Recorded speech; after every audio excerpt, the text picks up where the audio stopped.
Okay, let's get to some of these the concerns that you've been talking about in the Amazon and some of these threats and dangers to the Yanomami peoples. What are some of the ones that really you want people to be really aware of and that you're concerned about? Yeah, just I think two things. One is well, the most prevalent and most pressing I think are the gold miners that are coming in there. Gold miners because I mean that's a direct, outright violent conflict. They Yeah. come with machine guns. The Yanomami have bows and arrows, um, and uh, and they are absolutely destroying the swaths of the Amazon rainforest to the point where it just can't come back.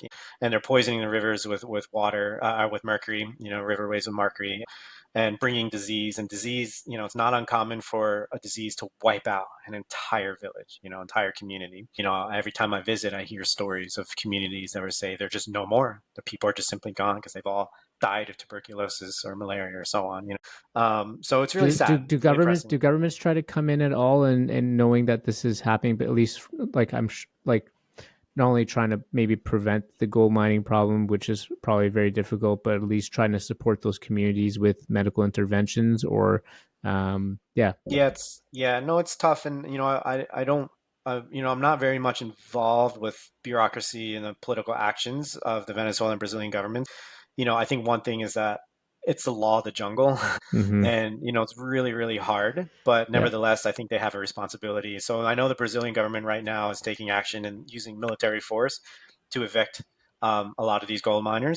But it's no secret that these gold miners flee into Venezuela, take refuge, kind of wait for the storm to calm down, Yeah. and then go back into Brazil. And of course, there's a lot of gold mining in Venezuela that kind of spill over into Yanomami territory. Hmm. It's just sad. I mean, the Amazon has a lot of resources, to be and that these rare earth elements that Yeah. the governments want to expropriate, but at the cost of what? The Amazon rainforest and the people that live there.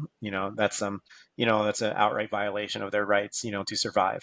you know I would argue, I agree, it's a form of genocide for sure. Yeah. Yeah.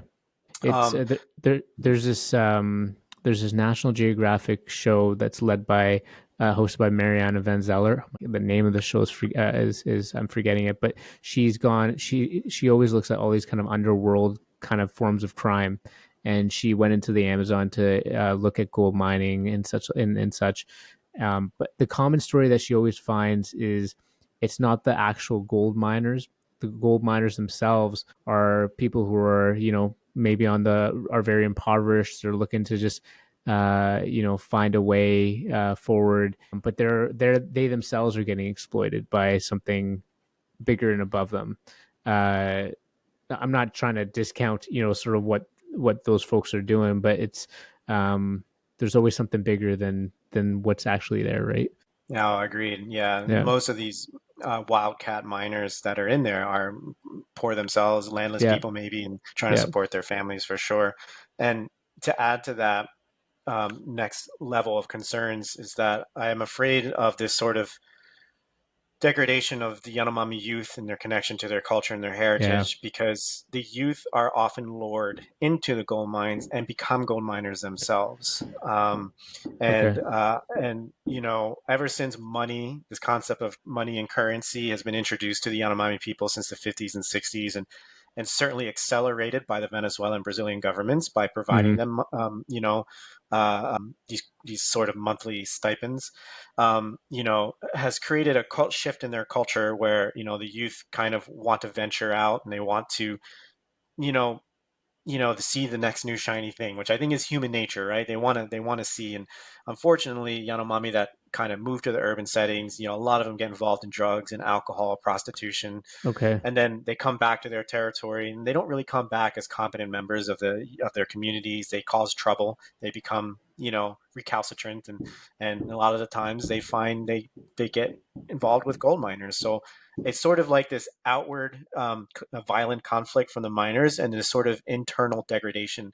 And I'm afraid they're getting, attacked from the outside in and from the inside out.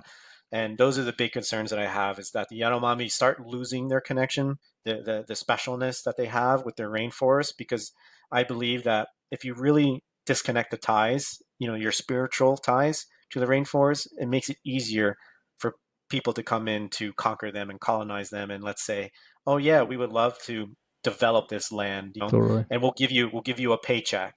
I'm afraid at some point the Yanomami person will see more value to them in a small paycheck than the rainforest is for them and for the world. So Yeah. those are the concerns that I have.